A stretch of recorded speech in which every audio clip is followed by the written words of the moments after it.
Assalamualaikum warahmatullahi wabarakatuh. Salam dan bahagia. Kami dari kelompok 3 ingin menyampaikan materi tentang sastra tradisional yang beranggotakan 1. Septiana Indriani, 2. Rosel, 3. Meliana Safitri, 4. Miftah Syalsyabila, 5. Eva Ari Astuti. Materi yang pertama akan disampaikan oleh saya sendiri.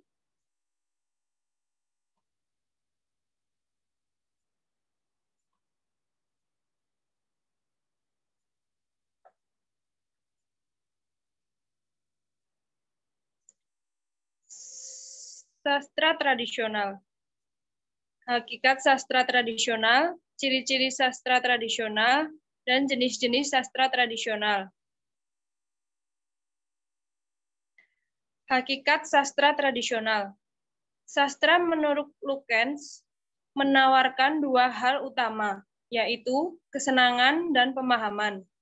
Sastra hadir kepada pembaca pertama-tama adalah memberikan hiburan yang menyenangkan, karena sastra selalu berbicara tentang kehidupan. Sastra sekaligus juga memberikan pemahaman yang lebih baik tentang kehidupan.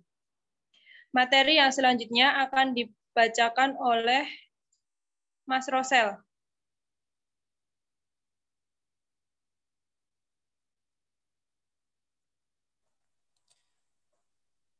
Sakbi mengatakan bahwa sastra pada hakikatnya adalah citra kehidupan, gambaran kehidupan.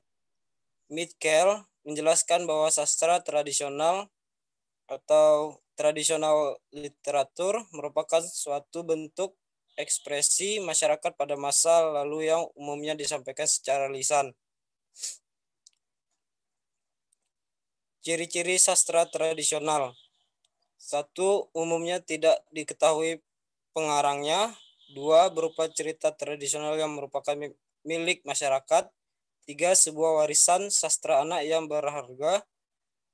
4. Diwariskan secara lisan dan bersifat personal. 5. Dapat berubah-ubah. 6. Cerita tradisional umumnya menampilkan tokoh yang bersifat sederhana dan stereotip.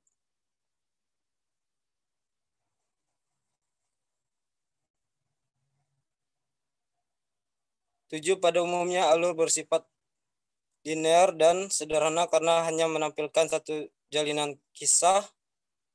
8. Adanya nilai pendidikan atau pengajaran. 9. Umumnya kurang dan bahkan tidak masuk akal. Selanjutnya akan dibacakan oleh Mbak Miftah.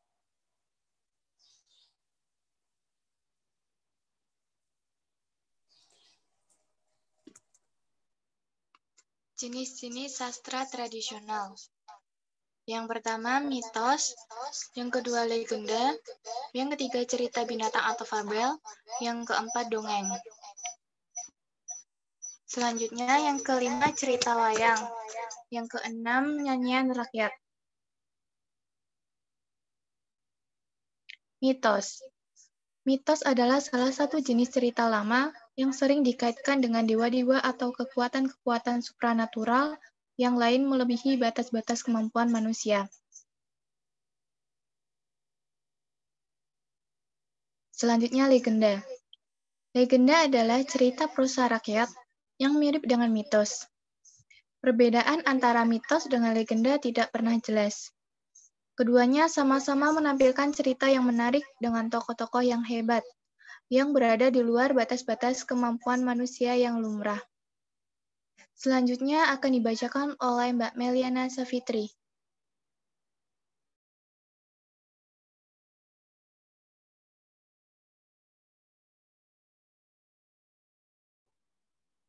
Selanjutnya, cerita binatang.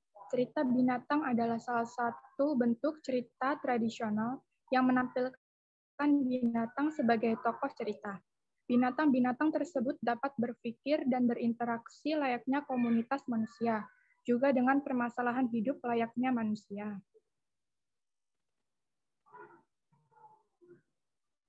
Selanjutnya dongeng.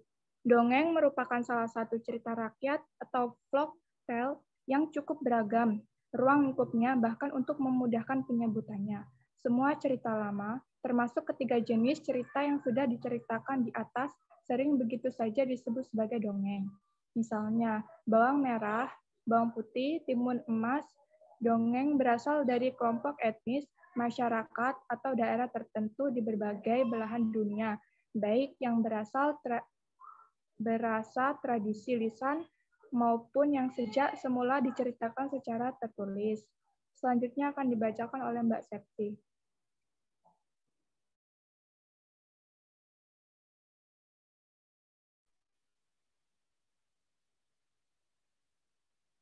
Selanjutnya, cerita wayang. Wayang adalah sebuah wiracarita yang berpaku pada karya besar, yaitu Ramayana dan Mahabharata. Teks asli kedua cerita itu ditulis dalam bahasa Sanskerta. Setelah masuk ke Jawa, kemudian disadur dan disunting ke dalam bahasa Jawa kuno, sehingga jadilah cerita Ramayana dan Mahabharata versi Jawa. Grenadel via Nurgiantoro.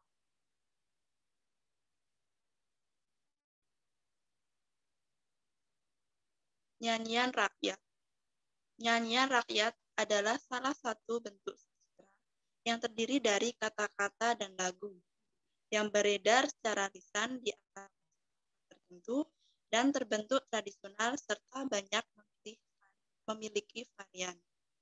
Sebaliknya, lagu yang sering dipergunakan untuk menyanyikan beberapa teks nyanyian rakyat yang berbeda.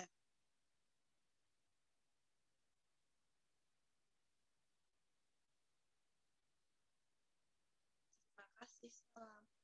Saya kembalikan ke moderator.